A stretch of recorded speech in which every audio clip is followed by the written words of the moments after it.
Washington is on edge as the Senate prepares for a classified briefing regarding the recent U.S. military strikes on Iran.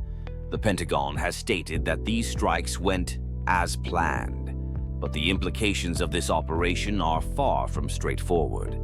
As lawmakers gear up to hear from military and intelligence officials, the narrative surrounding these actions is already stirring controversy.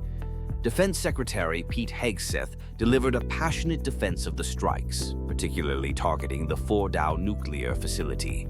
He claimed there was no intelligence indicating that Iran moved enriched uranium out of the site before the attack. President Trump echoed this sentiment on social media, asserting that the activity at Fordow was merely construction work, not a cover-up. However, critics, including independent nuclear experts, are questioning the validity of these claims, pointing out that there's no definitive proof that Fordow was obliterated, as Trump suggested. In contrast, General Dan Kane, the chairman of the Joint Chiefs of Staff, took a more measured approach during his presentation. He provided technical details about the operation, emphasizing the expertise of Defense Threat Reduction Agency officers who had studied the Fordow site for over 15 years. Kane explained how 6 bunker-busting bombs were precisely delivered to their targets using the facility's ventilation shafts. While he confirmed that the munitions hit their intended targets, he refrained from declaring total destruction, stating only that Fordow took a massive blow. This leaves many questions unanswered, particularly regarding the effectiveness of strikes on other sites, like Natanz and Isfahan. As the Senate prepares for tomorrow's briefing, lawmakers are expressing frustration.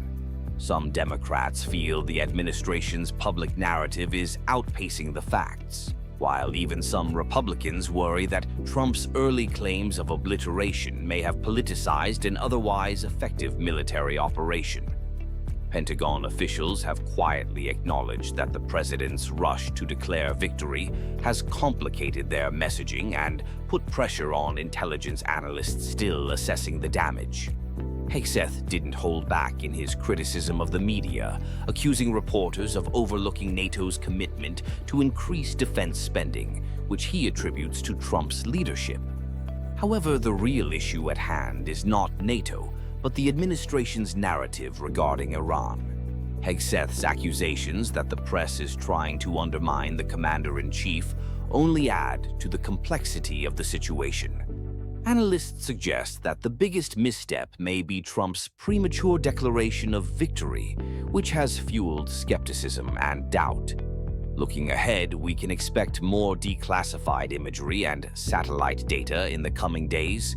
However, experts warn that it could take weeks or even months to fully understand the extent of the damage at Fordow and whether Iran has resumed its nuclear activities elsewhere.